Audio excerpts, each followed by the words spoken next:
नमस्ते, मेरो नाम लक्ष्मी हो. My name is Laxmi, and I was the first girl to go to school from my village. I was born in Nepal in the early 1950s.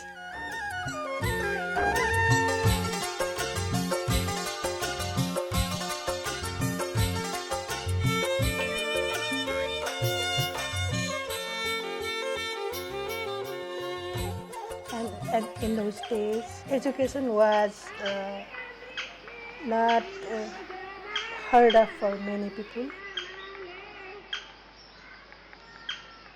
In my family, only my father went to school.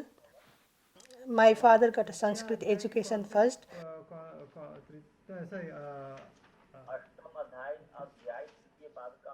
and then they started teaching English for the public, and he was the first person to go to school from our area.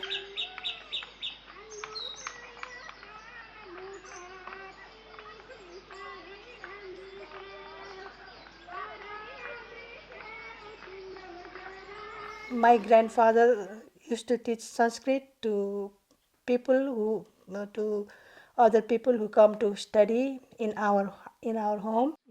I listened to what he was teaching. Actually, I started learning better, faster than the other people who come to study there. This is my brother. And at that time, I don't have a book. I don't have any. At that time, we don't have a slate to write on. He had a wood plank, wood twig, and just draws letters there. And so I started writing and learning like that. So this is the equivalent of A in English. This is Ka. This is the first alphabet in Nepali. That's how my grandfather taught me how to write. And when we finished, when I learned writing this, we just undo this, and he asked me to write it again. So I don't know how did I learn. I know I learned like this.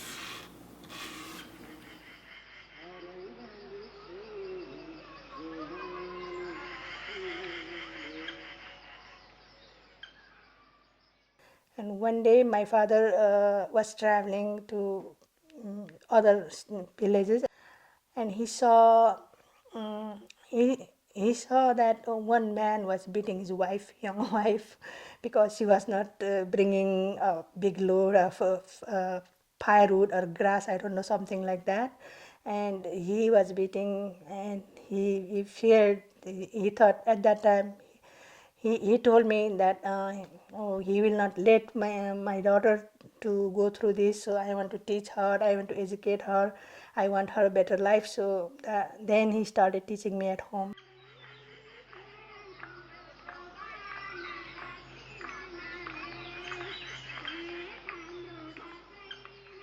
My cousins next door and all the girls, they were taught to work at home, how to cook, how to make yarn, how to cut grass, how to tend cats and goats, and they have to go far away to bring firewood.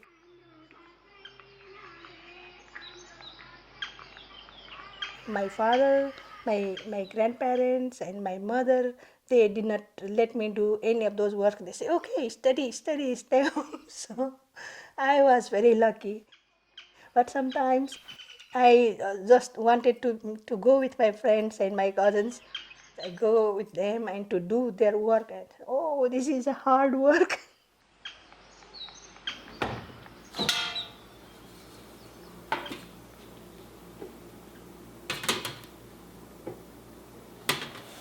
Oh, it's too strong.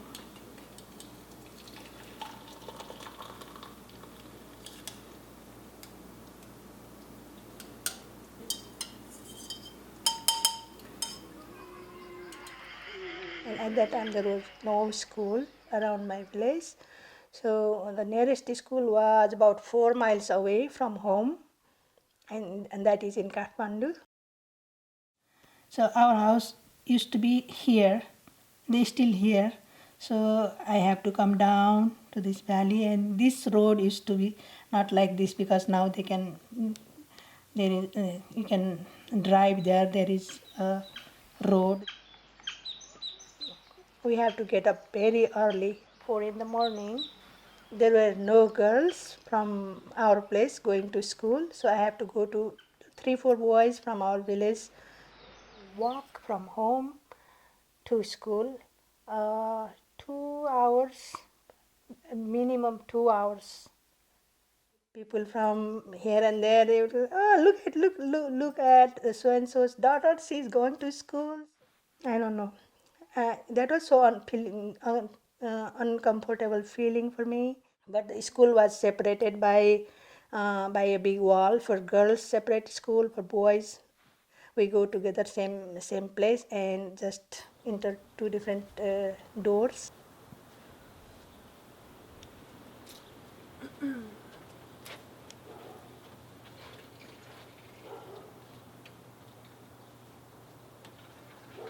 I was only 10 years old when my father sent me to school. He admitted me at the 8th grade. All the girls, they were older than me. They were from well-to-do families and from the city, and they have studied from the beginning properly.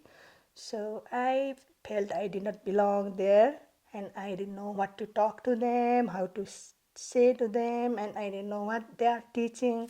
So I just sit there for a long time, and people tease me like, oh, she's dumb. she, she cannot speak. She's a lati, that means no words. In 1969, I was doing I studying masters in Kathmandu, and I got married and I got a job. So I worked. I moved to Kathmandu with my husband, and I worked for that company for 10 years. And then at that time, they had lots of U.S. aid coming to Nepal. My supervisor was very favorable and asked me, we have this kind of certificate, we don't have any candidate to go to America at this time. I said, yeah, I can go. My husband knew somebody in his office, somebody from University of Pittsburgh.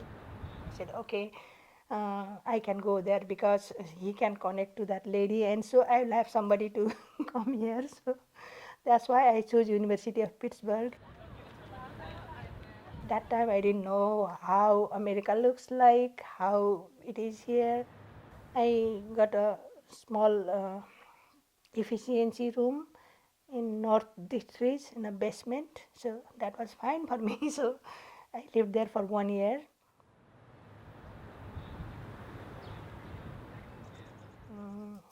Then when I started my classes, things were difficult because in Nepal, I have studied English, but I have not spoken any English to anybody. In the beginning, listening was very hard.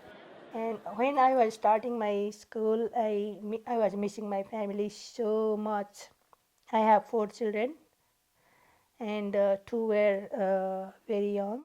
And I saw here uh, children going to school, nice school, everything is so nice. When I go to Stanley Park, I see the playgrounds. We didn't have any of those in Nepal. And I thought, oh, if I could bring my children here, they could experience all this. They could go to school. They could study English. That would be so much better for them because they go to a dirt school and sit in the mat on the floor with a old torn mat. I just wanted them to be here.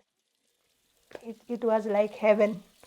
You have running water in the kitchen. You don't have to light the fire to cook. So everything is so easy because you can go anywhere. Schools are so close by, and children, they just go to wait for the bus, and bus comes and picks up and takes them to school, and they were all that I have not seen in Nepal.